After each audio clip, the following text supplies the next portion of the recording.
اور اگر آپ کی جیب میں رکھی ہے تو آپ نکال کے باندھ لیجئے. تو اگر آپ یہ سارے کام کریں گے تو میں کہوں گا آپ نے معجزہ کیا کیا کہنے سبحان اللہ. ہے. ہاں ہاں تو عزیزوں ذرا عقل سے سوچیں. اگر یہ ہستیاں سبحان اللہ. ستارے کو بلا لیں, ہاں ہاں سبحان اللہ. سورج کو پلٹا دیں, سبحان اللہ. چاند کے 2 ٹکڑے کر دیں, پتھروں سے گواہی دلوا دیں, درخت کو بلا لیں, تو اس میں انہی نے اپنے حساب سے کوئی عظیم کام نہیں کیا ہے. کیوں؟ کیونکہ یہ صاحب اختیار ہے. سبحان اللہ. صاحب اختیار کو اجازت ہوتی ہے اپنے معاملات کو جیسے چاہے ویسے ڈیل کر لے. پروردگار نے قرآن میں آگے گواہی دی, ما تشاءون الا ان یشاء اللہ. دیکھو یہ ہستیاں ارادے پروردگار کے اوپر ارادہ کرتی ہیں, پروردگار کی مشیت پہ ان کی مشیت چلتی ہے. تو اب اگر یہ بلا لے یا بھگا دیں, ان کا اختیار ہے. سبحان اللہ سبحان اللہ. ان کا اختیار ہے. ہاں ہاں ہاں. تو عزیزوں معجزہ پھر کیا ہے؟ کارنامہ کیا ہے ان ہستیوں کا؟ کیا کارنامہ ہے ان ہستیوں کا؟ اور فرمائیے گا جس پوائنٹ کی طرف مجھے آپ کو لے کے آنا ہے. اگر کوئی بہت بڑا انسان ہے, مثلا پونا بہرحال ایجوکیشن کے حوالے سے پورے ہندوستان میں مشہور ہے. اب آپ پونے کا جو سب سے ہائی لیول کالج ہے آپ سمجھیے, اور اس میں جو سب سے بڑا لیکچرر ہے, آپ اسے تصور کر لیجیے, اور آپ اس کے پاس جائیے, کہیے قبلہ میں آپ کو منتھلی 1 لاکھ روپے تنخواہ دوں گا. وہ کہے گا کس بات کی؟ کہ میرا 3 سال کا بچہ ہے, آپ ذرا روزانہ اس کو 4-5 گھنٹے پڑھا دیجیے. پتہ ہے کیا کہے گا وہ؟ جو آفس میں باہر اس کا گیٹ کیپر بیٹھا ہوگا نا, لیکن تو ذرا باہر تو نکالو, یہاں میرے پاس اچھوں کو پڑھانے کا ٹائم نہیں ہے, اور پیسے کی لالچ تم مجھے دے رہے. میری 1 دن کی اتنی سیلری ہے کہ تم پورے سال میں نہ دے پاؤ گے. لیکن اگر یہی ٹیچر اس کے دل میں یہ آئے کہ اگر میں نے اسے نہیں سکھایا تو یہ جاہل رہ جائے گا, سبحان اللہ. اور یہ بغیر کسی سیلری کے اس 3 سال کے بچے کو پڑھانے چلا آئے, یہ کمال ہے یا نہیں؟ کمال. یہ کمال ہے یا نہیں؟ اور یہ آپ نے, یہ ہے کمال. کیا کہنے سبحان اللہ. کمال محمد مصطفیٰ یہ نہیں ہے کہ جو معجزے ہمارا سنتے رہتے ہیں. حضور کا کمال تو یہ ہے کہ جب پروردگار نے اعلیٰ ترین مرتبے پہ خلق کیا, جہاں نہ ملائکہ کی رسائی ہے, جہاں نہ انسان کی رسائی ہے, جس کو وہاں خلق کیا کہ جب آپ نے تسبیح کی تو ملائکہ نے تسبیح سیکھی, جب آپ نے تکبیر کہی تو ملائکہ نے تکبیر کہی. جو ملائکہ کو سکھانے کی صلاحیت رکھتا ہو, ہم انسانوں کو سکھانے کے لیے اس عرش کو چھوڑ کر فرش پر آ گیا. اے انسان, اگر میں تجھے سکھانے نہ آتا, اگر میں تیری ہدایت کرنے نہ آتا, تو یہ بتا تو خدا کو کیسے پہچانتا, تو نبی کو کیسے پہچانتا, تو جنت اور جہنم میں فرق کیسے کرتا. نہ تیری ہدایت ہوتی, تو ہمیشہ گمراہی میں رہ جاتا. ضرور پڑھے پر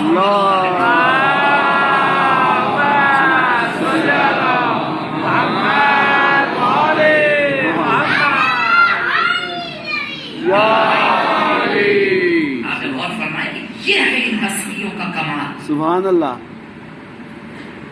اور اس کے اوپر سے جب لوگ کہہ رہے ہیں ہم آپ کو اجر دیں گے, تم اجر کیا دو گے مجھے؟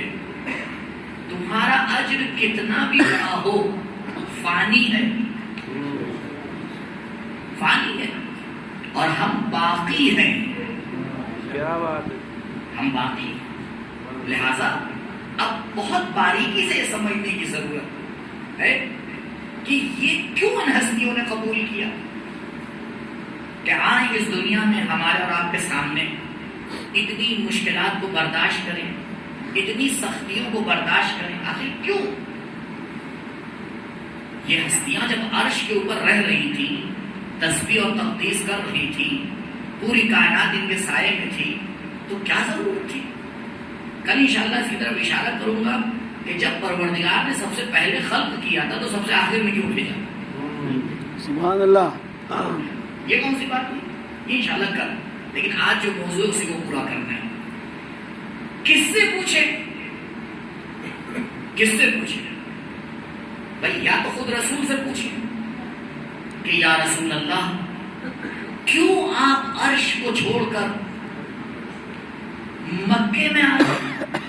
اور آج ایک سوال آپ کے خدمت میں دے رہا ہوں جو پرسوں جواب دوں گا انشاءاللہ. سوالات ذہن میں رکھیے. اس میں دیکھیے میرے ساتھ مجبوری ہے کہ مجھے آپ کو بلانا ہے. ایسے تو آپ آئیں گے اور مجھے ثواباً بلانا نہیں ہے آپ کو، کیونکہ ثواب کے بہت سے راستے ہیں. تو میں شروع میں کچھ آپ کے سامنے کوشچن رکھ دوں، آپ کہیں آج مولانا اس کا جواب دیں گے، چلیے سنتے ہیں. تو شاید اسی بہانے آ جائے گی کیا کیا ہے. تو کل کا سوال ایک آپ کی خدمت میں عرض کر دیا، اور اس سے ایک چیز اور آپ کو بتا رہا ہوں. سوتے ہوئے سے اٹھ کے ممبر پہ نہیں آئے. کیا کہنے، سبحان اللہ. ممبر پہ آنا ایک ذمہ داری ہے. بے شک بے شک، سبحان اللہ. اس لیے بولنے والے کو پوری تیاری کے ساتھ آنا چاہیے. کیوں؟ کیونکہ قوم اس کو ایک پلیٹ فارم پر بیٹھالتی ہے، تو اس میں اتنی تو صلاحیت ہو کہ قوم کو ایک پلیٹ فارم پر لے آئے. ہاں بے شک، سبحان اللہ. کیا کہنے، سبحان اللہ. لہذا عزیزوں جذباتی گفتگو کے عادی نہ بنیے. کیا، سبحان اللہ، بے شک. جو آپ کی ضرورت ہے اس کو لینے کی کوشش کریں. کیا آپ وقت دے رہے ہیں؟ ماشاء اللہ اتنے لوگ بیٹھے، ہر ایک کا سوا گھنٹے سے پہلے تو آپ کو چھوڑتے ہی گھڑی دیکھ کے آج 5 منٹ کم ہو جائیں گے، لیٹ ہو گیا. تو بھائی 60-70 منٹ آپ دے رہے ہیں، تو 60-70 منٹ کے بعد کم سے کم میرے ذہن میں یہ تو ہو کہ ہاں یہ 4 باتیں مجھے پتا چلی. بے شک، سبحان اللہ. یعنی میں جس کوالٹی کے ساتھ فرش عزا پہ گیا تھا اس سے بہتر ہو کے باہر آ رہا ہوں. بے شک، سبحان اللہ. واہ، اسی کو تو کمال کہا جاتا ہے. اللہ.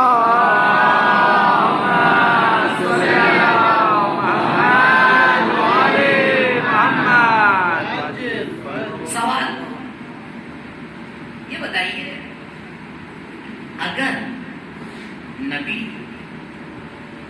کسی ایسے معاشرے میں جاتے جہاں لوگ پڑھے لکھے تھے، جہاں سمجھدار تھے، جیسے اس زمانے میں کہا جاتا ہے کہ یونان کافی ترقی یافتہ تھا، ہندوستان کے بعض علاقے بڑی ترقی یافتہ تھے، چین کے کچھ علاقے بڑے ترقی یافتہ تھے،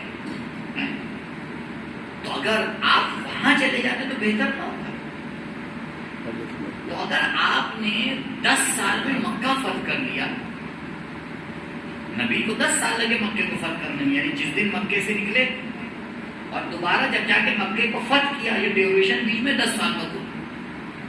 یعنی جس شہر سے آپ رات میں باہر نکلے تھے اور لوگوں کو پتہ نہیں چلا تھا کہ کب چلے گئے، اسی شہر میں آپ 10 سال بعد واپس آئے اور ایک انسان کے زخم لگے بغیر پورا شہر فتح ہو گیا. سبحان اللہ.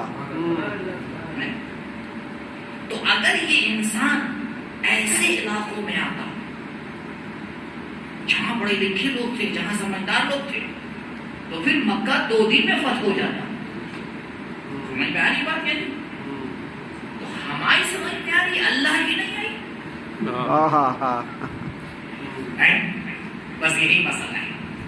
جب ان ہستیوں سے ہماری تھنکنگ میچ نہ کرے تو قانون یاد رکھیے گا یہ غلط نہیں ہو سکتے. کیا کہنے، ہمیں اپنی تھنکنگ سنوارنا پڑے گی. ہمیں یہ غور کرنا پڑے گا کہ آخر ایسا ہی نے کیوں کیا. کیوں پر اکثر آپ انبیاء کو دیکھیے کہاں مبعوث ہوئے ہیں؟ گلف کنٹری میں تو ہیں، چاہے وہ جناب نوح ہو، چاہے وہ جناب موسیٰ ہو، چاہے وہ جناب ابراہیم ہو، چاہے وہ جناب عیسیٰ ہو علیہ السلام، جتنے بھی ہوں. تو کیا محبت تھی اللہ کو اس علاقے سے بھائی؟ ہم بھی تو ہیں. سبحان اللہ. اب ایک قرآن کی آیت پیش کر دیتے جو صحیح ہے، وَلِكُلِّ قَوْمٍ هَادٍ، ہم نے ہر قوم کے لیے ہدایت کرنے والا بھیجا. نہیں تو جو سب سے بیسٹ تھا اس کو کیوں نہیں بھیجا؟ یہ سوال ذہن میں رکھیے گا، پرسوں انشاءاللہ اگر پروردگار نے توفیق دی. لیکن آج کا جو سوال، یہ ہستیاں کیسے ہم پہچانے کہ پروردگار نے ان کو کیوں بھیجا؟ یا تو خود نبی سے پوچھیں یا اس سے پوچھیں جو نبی کے ہی وجود کا ٹکڑا ہے، جو نفس سے نبی ہے. مولا نہج البلاغہ میں نے دو آپ کے سامنے خطبے پیش کیے، فرماتے ہیں.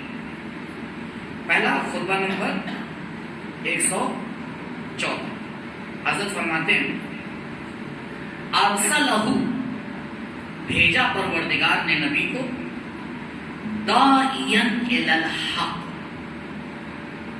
داعیا الی الحق، کہ نبی آئے اور حق کی طرف دعوت دیں. اور یہی بات جو ہے وہ حضرت نے خطبہ نمبر 196 معذرت 194 میں 196 اس میں حضرت فرماتے ہیں ثم ان اللہ سبحانہ بعث محمدا صلی اللہ علیہ وآلہ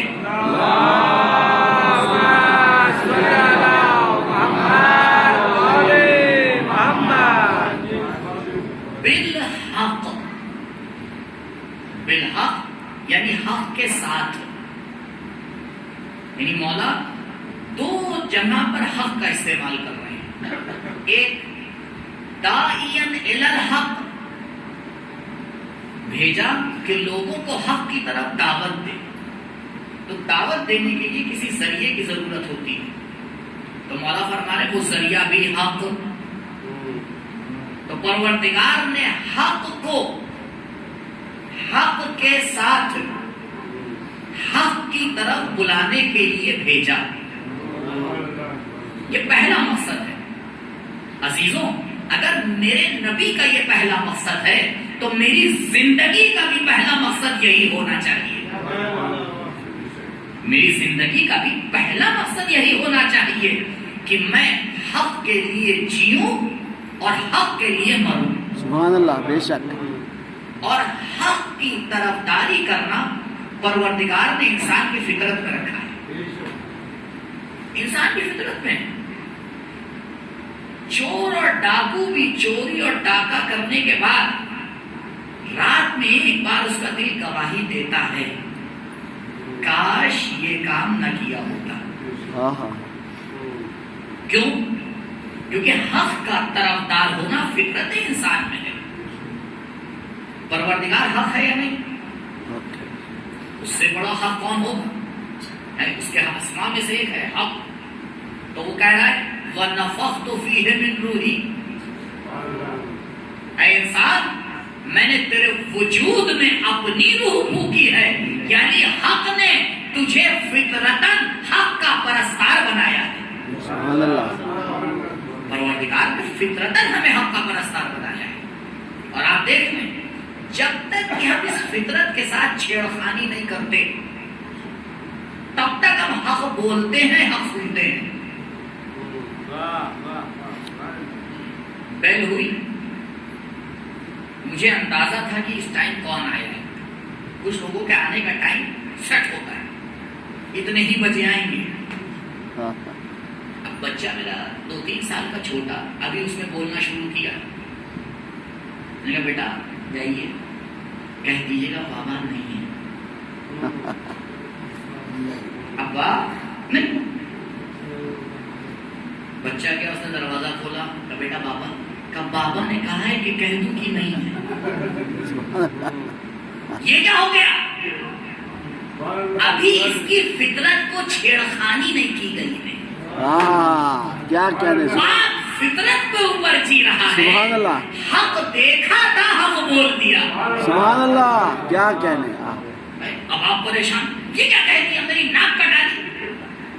قبلہ اس بچے نے آپ کی ناک نہیں کٹائی ہے، آپ نے پہلے ہی حق کی مخالفت کر کے خود اپنی ناک کٹائی ہے۔ کیا کہنے، سبحان اللہ۔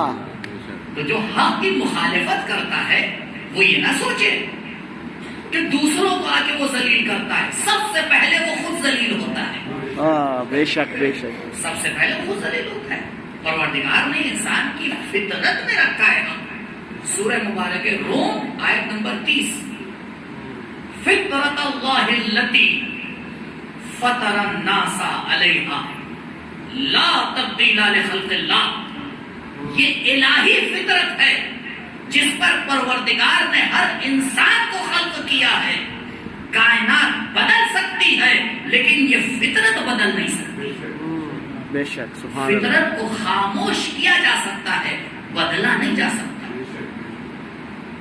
70 سال تک پہرے لگائے گئے کہ تم دین کی نہ سننا۔ 70 سال کے بعد رشیا میں فطرت نے انقلاب لا کر آواز دی کہ فطرت خاموش ہو سکتی ہے، بدل نہیں سکتی۔ فطرت بدل نہیں سکتی۔ اور امام حسین علیہ السلام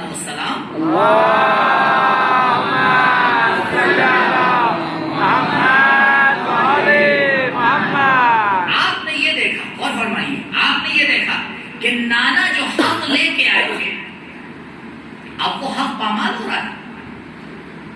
ان الحق لا يعمل به وان الباطل لا يتناهى عنه۔ دیکھ نہیں رہے ہو، حق کے اوپر عمل نہیں ہو رہا ہے، باطل سے دوری نہیں کی جا رہی ہے۔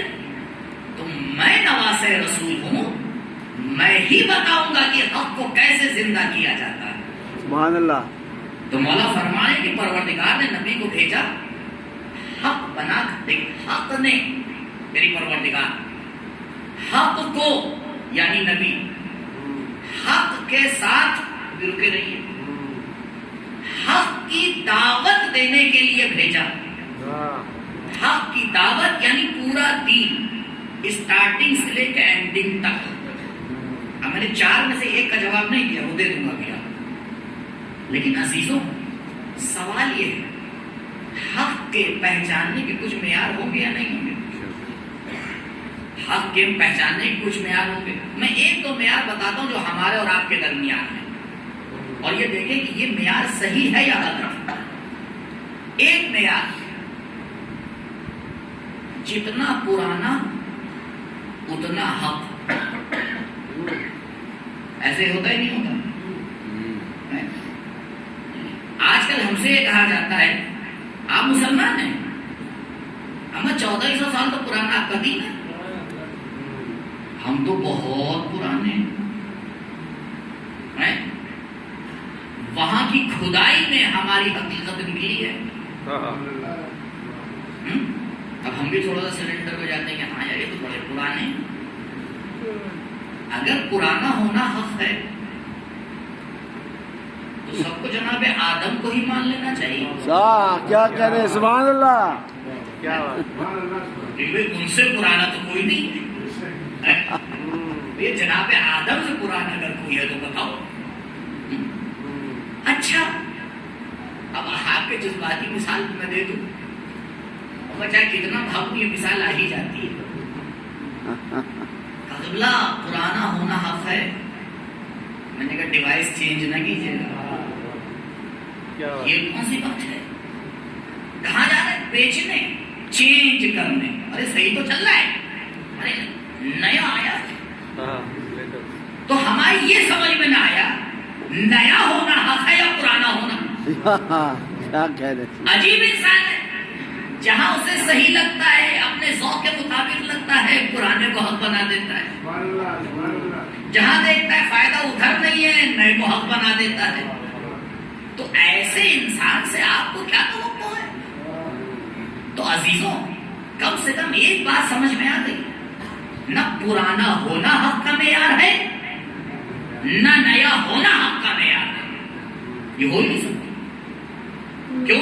کیونکہ یہ جو اسکیل ہے یہ سیٹ بیٹھ ہی نہیں رہا ہے۔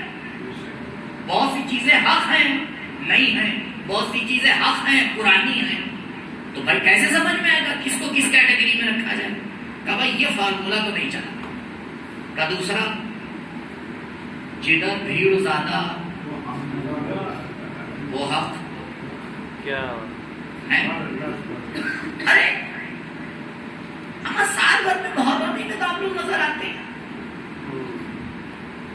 کتنے سے ہندوستان میں آپ کیا پرسنٹ ہیں؟ یعنی جدھر بھیڑ زیادہ ادھر حق۔ تو میرے خیال میں تو چائنا کو کچھ بولنا ہی نہیں چاہیے، اور یہ چھوٹے چھوٹے ملک ہیں۔ آج ایک صاحب سے گفتگو چل رہی تھی، ایک اسٹیج کے اسٹوڈنٹ بتا رہے تھے پورے اوور آل انڈیا کے نہیں، یعنی ایک اسٹیج کو انہوں نے بتایا کہ 80 ملین، یعنی بھیا 80 ملین تو پورے ایران کی آبادی ہے، اتنے ہمارے پاس اسٹوڈنٹ ایک حصے کے ہیں، اور اس سے بہت زیادہ لوگ دھوکہ کھا جاتے ہیں۔ آپ دیکھیے مثال کے طور پر کوئی پروگرام ہو رہا ہے، اس میں سے جو ہے وہ 80% ایک طرف چلتی ہے، 20% دوسری طرف، آدمی خود بخود 80% بھی پیچھے چل دیتا ہے۔ بھیڑ کدھر جا رہی ہے، پوچھے گا نہیں پلٹ کے، پوچھے گا نہیں پلٹ کے کہ بھائی تم کہاں جا رہے ہو، تمہارا مقصد کیا ہے؟ بھیڑ کدھر چلی جائے۔ اگر کوانٹٹی میں زیادہ ہونا حق ہے اور صحیح ہے اور اچھا ہے، تو سونا اور گولڈ سب سے بری چیز ہے۔ بھائی کم ہوتا ہے تو اب سے یہ سمجھ میں نہیں آ رہا ہے کہ کم ہونا حق ہے یا زیادہ ہونا حق ہے۔ کیا کہنا ہے سبحان اللہ۔ یہ والا اسکیل بھی فیل ہو گیا۔ اچھا تیسری بات دیکھیں، اس کے اوپر معاملہ سیٹ ہوتا ہے یا نہیں ہوتا ہے، کیا حق کیا ہے باطل کیا ہے۔ کہا دیکھیے جو چیز طاقتور انسان کہہ دے وہ حق، اور جو ضعیف کہے اس کا تو کوئی اعتبار ہی نہیں ہے۔ یہ فارمولا بھی چلتا ہے یا نہیں چلتا؟ بھائی دیکھیے فلاں صاحب کو آپ نہیں جانتے، اتنے بڑے اتنی اونچی پوسٹ کے اوپر ہیں، اتنے اونچی پوسٹ پر ہے، لہذا جو وہ کہہ رہے ہیں وہ حق۔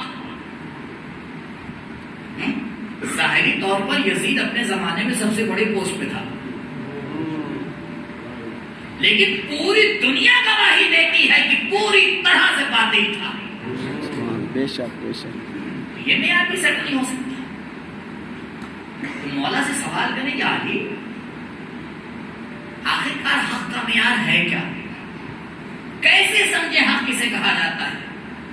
اور عزیزو یاد رکھیے گا، حق اور باطل کے درمیان کوئی تھرڈ آپشن نہیں ہے، نہیں۔ یعنی کیا؟ یعنی اگر آپ نے اپنی زندگی میں یہ سوچا کہ بھائی میں اس کا ساتھ نہیں دے رہا ہوں، اس کا بھی ساتھ نہیں دے رہا ہوں، ہٹ جاتا ہوں، بیچ میں آگے سیف سائڈ اس کو کہا جاتا ہے۔ اما ان کی بات میں بولیں گے تو بھی برے بنیں گے، ان کی بات میں بولیں گے تو بھی برے بنیں گے، تو نہ ان کا فون اٹھائیں گے نہ ان کا فون اٹھائیں گے، کیا کر لیجیے؟ تو نہ ان کی باتیں سنیں گے نہ ان کی باتیں سنیں گے، اس میں پتہ کیا ہوتا ہے؟ دونوں کی سننا ہوتی ہے، پھر انسان دونوں کی طرف سے مار کھاتا ہے۔ اچھا اب جو ہے وہ اپنی بات کو سیٹ کرنے کے لیے روایت بھی پیش کر دیتے ہیں۔ روایت سنیے، نہج البلاغہ میں 3 سیشن ہے۔ تیسرا ہے کلمات خصام، مولا کے چھوٹے چھوٹے سے کلمات، اس میں جو سب سے پہلا والا ہے، یہ ریفرنس کتنے آسان دے رہا ہوں، سب سے پہلا والا مولا فرماتے ہیں کن فی الفتنۃ کابن اللبون لا ظہر فیرکب ولا ذرع فیہلب۔ دیکھو جب فتنہ ہو تو اونٹ کے چھوٹے بچے کی طرح سے ہو جانا، کہ جس پہ نہ سواری کی جا سکتی ہے، کیونکہ ابھی اتنا بڑا نہیں ہوا ہے کہ اس کے اوپر سوار ہوا جا سکے، اور نہ اس کا دودھ دھویا جا سکتا ہے، اس سے کوئی فائدہ اٹھایا جا سکتا ہے، کیونکہ ابھی اتنا بڑا نہیں ہوا ہے۔ کہ آپ دیکھ رہے مولانا نے کہا نہ ادھر نہ ادھر۔ عزیزوں اگر روایات کو سمجھنا ایسا ہی ہوتا تو سب مجتہد ہوتے. کیا بات. بے شک بے شک. اور فرمائیے مولا نے سبجیکٹ کلیئر کر دیا ہے. کہا ہے کن فی الفتنہ، جب فتنہ ہو تب ایسے بننا، نہ کہ جب حق اور باطل کا ٹکراؤ ہو. فرق ہے فتنے میں اور حق اور باطل کے بے ٹکراؤ شک میں. بے شک. سبحان اللہ. فتنہ کسے کہا جاتا ہے؟ کہا فتنہ اسے کہا جاتا ہے جہاں دو باطل آپس میں ٹکراتے ہیں. بے شک. سبحان اللہ. جب دو باطل آپس میں ٹکرائیں تو تمہیں اجازت نہیں ہے کسی ایک کا ساتھ دو، کیونکہ جس کا بھی ساتھ دو گے باطل کا ہی ساتھ ہوگا. اسی لیے میرے مولا نے نہ بنی امیہ کا ساتھ دیا نہ بنی عباس کا ساتھ دیا، بلکہ یونیورسٹی بنا کے بتا دیا کہ دیکھو فتنے میں ہم اپنا کام کرتے رہتے ہیں. درود پڑھے بر محمد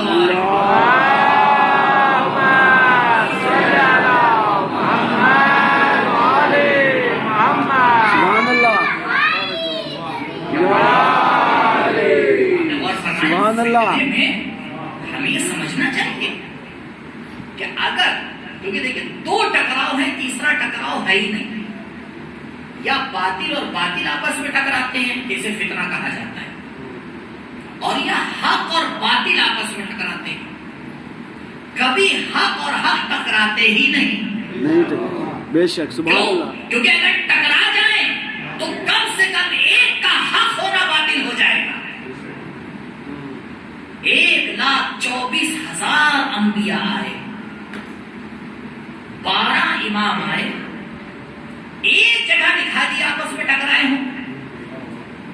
کوئی نہیں ٹکرایا. تو جب ہمارے امام نہیں ٹکرائے تو ہم کیوں ٹکرا جاتے؟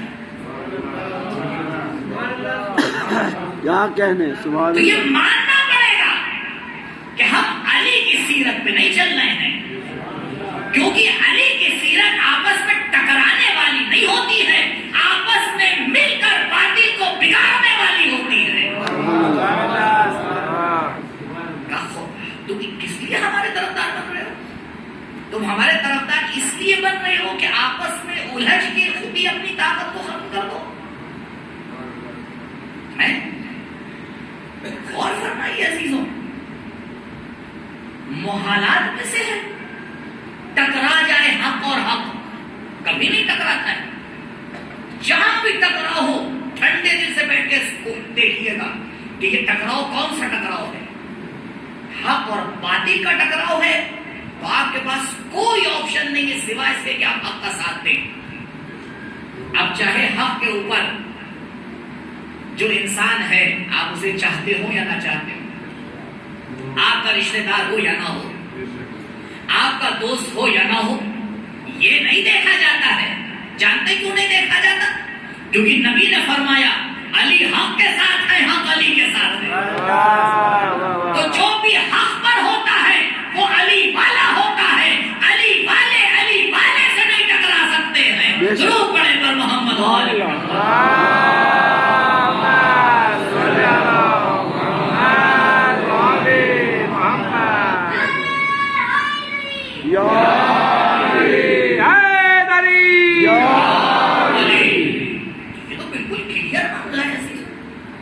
زیادہ گفتگو کرنے کی ضرورت ہی نہیں. اور وہ انسان جو یہ سوچتا ہے کہ جب دو بات، ایک حق اور ایک باطل ٹکرائے گا تو بھیا حق کا ساتھ دینے کے لیے تو طاقت نہیں ہے، باطل کا ساتھ دیں گے تو دنیا کہے گی باطل کا ساتھ دے رہے ہیں. بہت سے لوگوں کے ساتھ ایسے ہوا تاریخ میں، بہت سے لوگوں کے ساتھ ایسا ہوا تاریخ میں. تو عزیزوں یاد رکھیے، جو حق اور باطل کے ٹکراؤ میں حق کا ساتھ نہیں دیتے ہیں، حقیقت میں وہ باطل کا ساتھ دے رہے ہیں. بے شک بے شک. کیونکہ باطل کی تائید دو طریقے سے ہوتی ہے، ایک بار بول کے ہوتی ہے، ایک بار چپ رہ کے ہوتی ہے. بے شک. سبحان اللہ. تو آپ چاہے کوئی بول کے باطل کا ساتھ دے، چاہے چپ رہ کے باطل کا ساتھ دے، باطل کا ہی ساتھ دینے والا کہلائے گا، حق کا ساتھ دینے والا نہیں کہلائے گا. پروردگار نے ذات کو اس لیے بھیجا کہ ہم سمجھے حق ہے کہاں اور حق کو پہچانے. نبی نے آ کے کلیئر ہمیں بتا دیا. دیکھیے حق جو ہے وہ ایک صفت ہے. جیسے کلر ہے، کلر جتنے بھی کلر ہیں سب کیا ہیں؟ ایک صفت ہے. اور صفت کو دکھنے کے لیے ایک سبجیکٹ چاہیے، ایک جگہ چاہیے. یہ جو دکانیں ہوتی ہیں جہاں آپ رنگ خریدنے جاتے ہیں یہ آپ کو بیوقوف بناتے ہیں. یہ رنگ تھوڑی بیچتے ہیں، کلر تھوڑی بیچتے ہیں، یہ رنگین بیچتے ہیں.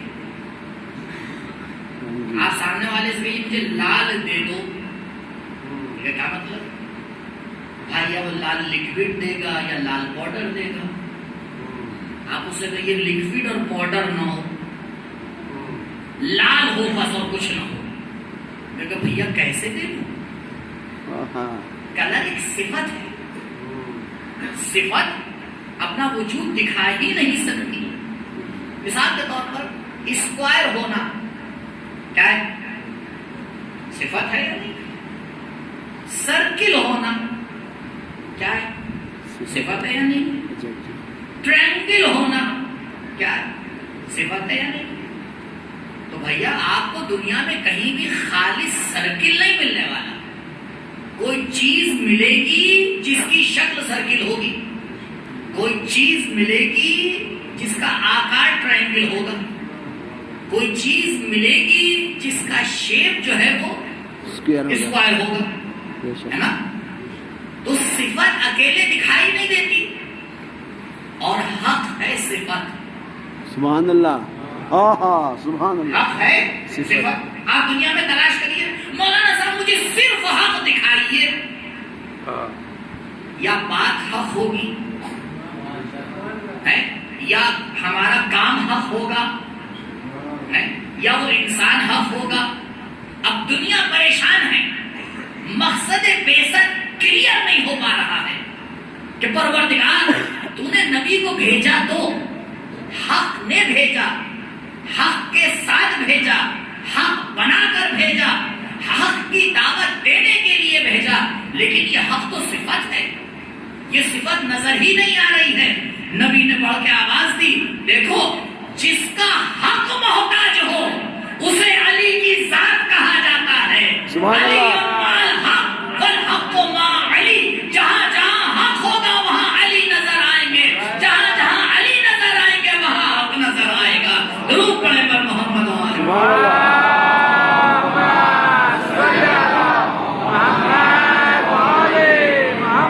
سبحان اللہ. اسی لیے دو جملے اور رہ گئے میری گفتگو کے، بس ختم کروں. اور کیوں اس کے بعد نبی نے حدیث، یہ حدیث تو اہل سنت اور شیعہ سب نے نقل کی ہے نا.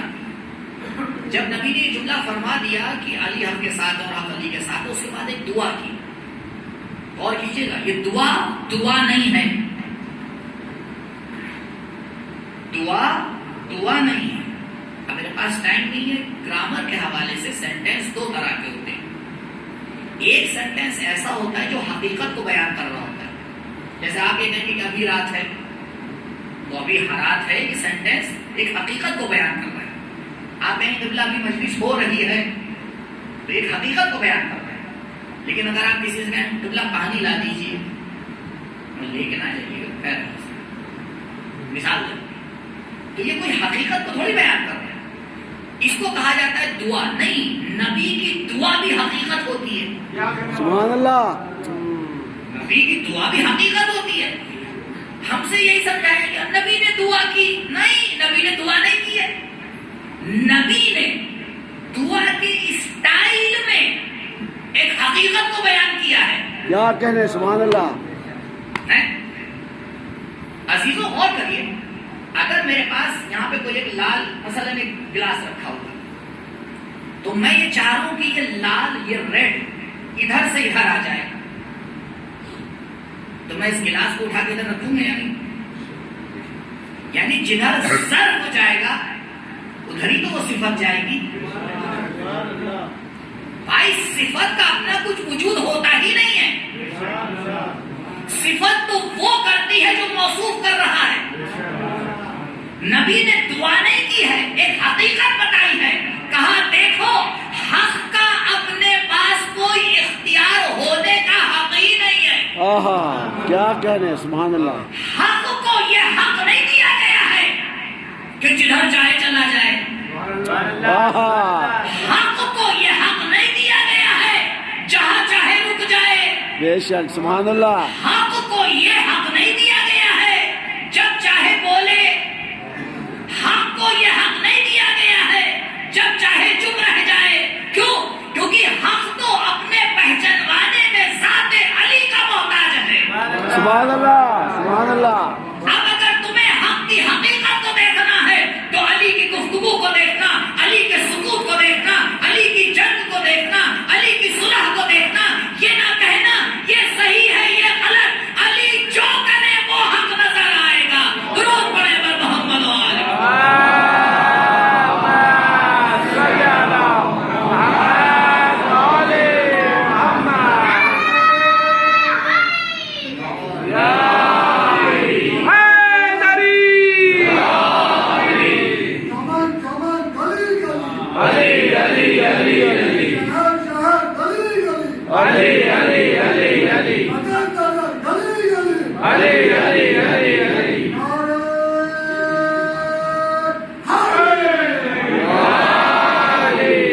سبحان اللہ.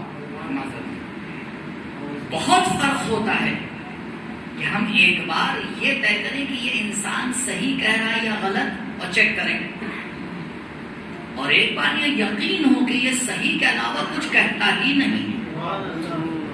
کیوں؟ کیونکہ پہلے والے آپشن میں ہم اکھاڑ پیش کر سکتے ہیں, دوسرے والے آپشن میں کچھ نہیں کر سکتے. اب دنیا آ کے یہ نہ کہے کہ مولا 25 سال ظاہری طور پر چپ کیوں رہے. یہ پوچھنے کا حق نہیں ہے کیونکہ علی کا سکوت بھی حق ہے. علی کا نہج البلاغہ کے اعتبار سے بولنا بھی حق ہے. آپ آ کے یہ غور فرمائیے علی کیوں چپ رہے, یہ سیکھنے کی کوشش کریں. کہاں علی چپ رہے, کہاں مولا بولے, کہاں جنگ کی, کہاں صلح کی, کہاں تیز آواز میں بولے, کہاں دھیرے سے بولے, کہاں بیٹھے, کہاں اٹھے. یہ معیار حق ہے. تب دنیا آئے مجھے بتائے جب علی کے بغیر حق کو نہ پہچان پائے تو پھر زندگی کا فائدہ کیا ہے. سبحان اللہ. کیوں؟ کیونکہ اگر ہم حق کو نہ پہچان پائے تو پھر زندگی کا دوسرا آپشن ہی ہوگا, وہ ہے باطل. کیونکہ عرض کیا آپ کے سامنے کہ جب حق اور باطل پہ ٹکراؤ ہوتا ہے تو کوئی یہ نہ سوچے کہ تیسرا آپشن ہمارے پاس ہے. نہیں عزیزوں, غور فرمائیے. بس آخری باتیں آج کے موضوع پہ. اسلام کو ان لوگوں سے نقصان کم ہوا ہے جو کھل کے باطل ہو گئے. جو لوگ کھل کے باطل کی صف میں جا کے کھڑے ہو گئے ان سے نقصان کم ہوا ہے. کیوں؟ کیونکہ انہوں نے کلیئر کٹ قرآن پڑھتے ہیں انشاءاللہ ہمارا, اور دعا ہے پروردگار سے ہماری توفیقات میں قرآن پڑھنا رکھ دے. انشاءاللہ ایک دن اس میں تھوڑی سی گفتگو ہوگی.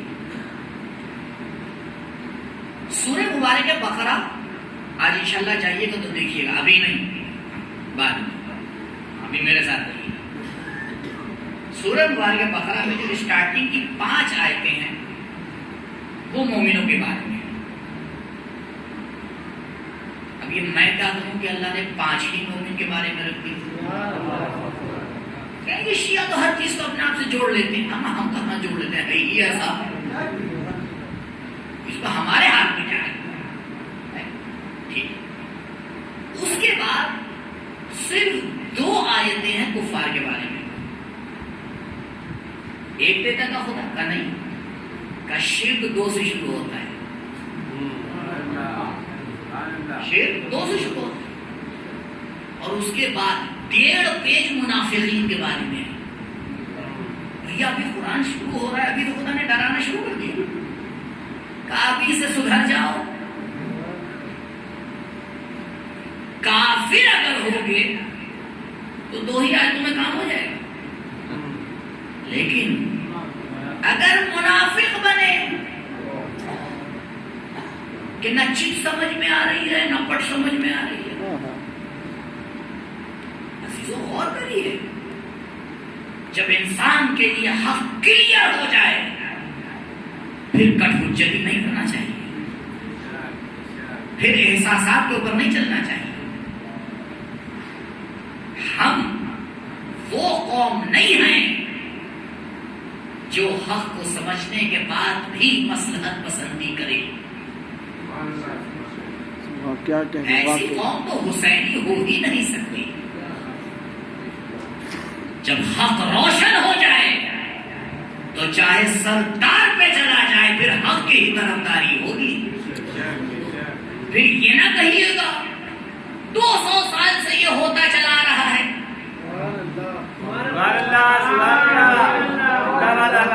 پھر یہ نہ کہیے گا زیادہ تر لوگ تو یہی کر رہے ہیں.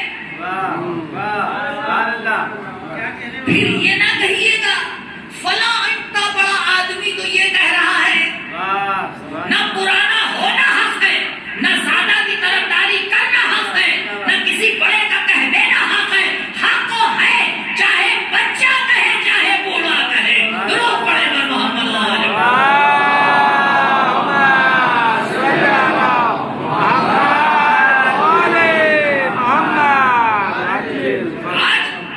ہمارے جوان کو ایسے ہی بہکا دیا جاتا ہے. ارے کس کی منزل میں جا رہے ہیں؟ کس کی منزل میں جا رہے ہیں؟ فرش عذاب پہ جا رہے ہیں.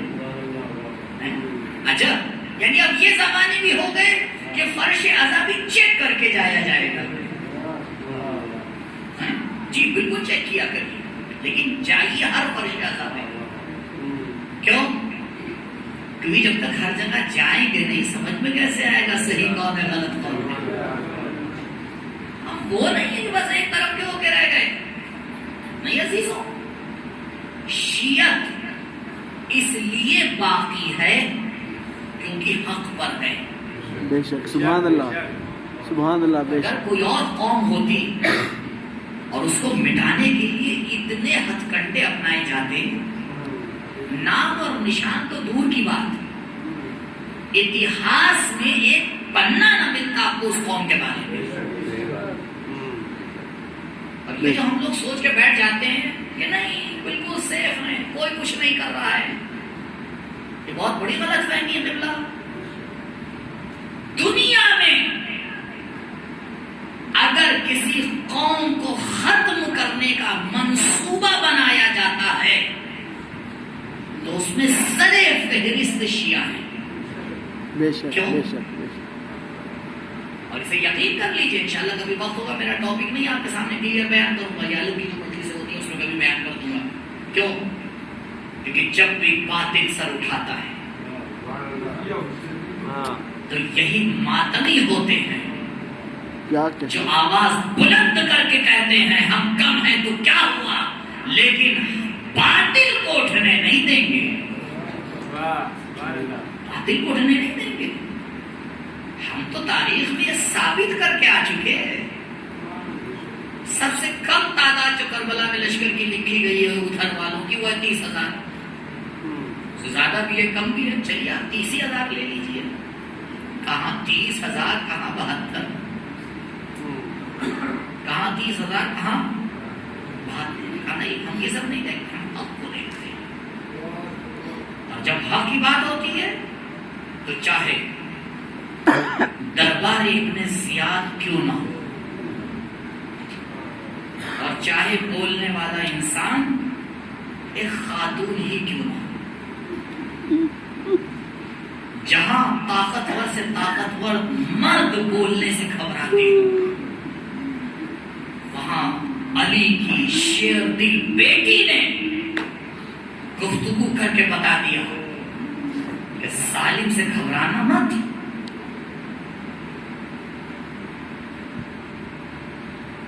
12 محرم یا 13 محرم شہداء کے سر ابن زیاد کے دربار میں لائے گئے اور ایک سر کو سونے کے تشت میں رکھا گیا. عزیزوں بڑا سخت مرحلہ ہے، دیکھنے والے دیکھ نہیں پا رہے تھے، کیسے بیان کیا جائے۔ ایک مرتبہ پوچھتے پوچھتے ظالم کی نظر امام سجاد پر پڑی، کہا یہ کون؟ کہا میرا نام علی ہے۔ کہا علی کو تو کربلا میں قتل کر دیا گیا۔ کہا ابن زیاد پروردگار ہے جو لوگوں کی جان لیتا ہے، وہ میرا بھائی تھا جسے ظالموں نے شہید کر دیا۔ کہا اچھا اتنا سب دیکھ لیا، اب بھی چپ نہیں ہو رہے ہو، جاؤ اس جوان کی گردن جدا کر دو۔ جیسے ہی بی بی نے یہ جملہ سنا آگے بڑھی اور مولا کو اپنی پناہ میں لیا۔ ابن زیاد تو نے ہمارے خاندان کو ختم کر دیا، اب یہ میرا ایک بیٹا بچا ہے، اگر تجھے اسے قتل کرنا ہے تو پہلے زینب کو قتل کر، اسے کہتے ہیں حق سے دفاع۔ مولا فرماتے بھوبی جان آپ رکیے، میں اس سے گفتگو کرتا ہوں۔ اور پھر مولا عجیب جملہ کہتے ہیں، ابن زیاد تو ہمیں موت سے ڈراتا ہے؟ شہادت تو ہمارے خاندان کی کرامت ہے، ہم شہید ہو کے مرتے نہیں ہیں، ہم باقی رہ جاتے ہیں۔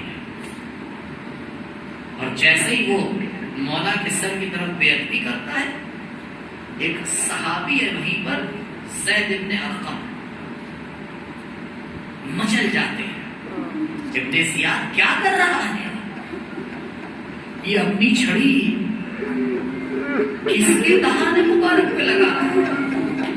خدا کی قسم میں نے خود دیکھا کہ رسول انہی ہونٹوں کا بوسہ دیا کرتے تھے۔ ابن زیاد کو غصہ آیا، ابن زیاد تو غصہ کر رہا ہے، سن میں تجھے دوسری حدیث سناتا ہوں، میں نے اپنی آنکھوں سے دیکھا کہ نبی مسجد میں تشریف فرما تھے، ایک زانو پہ حسن کو بیٹھا دیا تھا، دوسرے زانو پہ حسین کو بیٹھایا تھا، کبھی حسن کا بوسہ لیتے تھے، کبھی حسین کا بوسہ لیتے تھے۔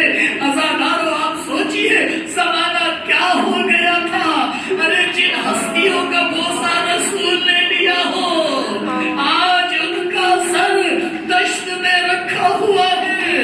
ابن زیاد اپنے محل سے باہر نکلتا ہے، مسجد کوفہ میں آتا ہے، ایک منبر پہ جاتا ہے اور منبر پہ جانے کے بعد ایک جملہ کہتا ہے کہ خدا کا شکر ہو کہ جس نے حق کو کامیاب کر دیا، بس یہ جملہ سننا تھا۔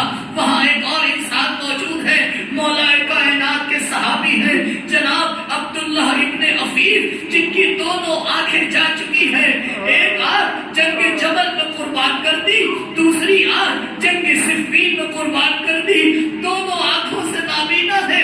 جیسے ہی ابن زیاد کا یہ جملہ سنتے ہیں، کہتے ابن زیاد کیا کہہ رہا ہے، باطل کو آگے بڑھا کے اسے حق کا نام دے رہا ہے، تو کیا جانے حق کسے کہتے ہیں، یزید کیا جانے حق کسے کہتے ہیں۔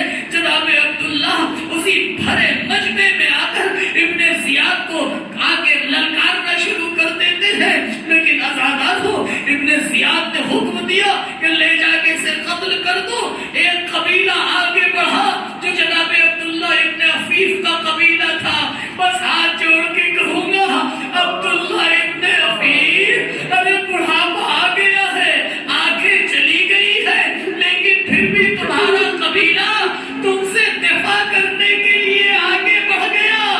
ہائے زہرا کا لال حسین، ارے جب سید الشہداء کے جنازے کو رکھا گیا اور تمام شہداء کے جنازے رکھے گئے، حکم دیا گیا کہ ان کو پامال کیا جائے گا۔ ہر قبیلہ آگے بڑھا، اپنے قبیلے کے انسان کے جنازے کو ہٹا لیا۔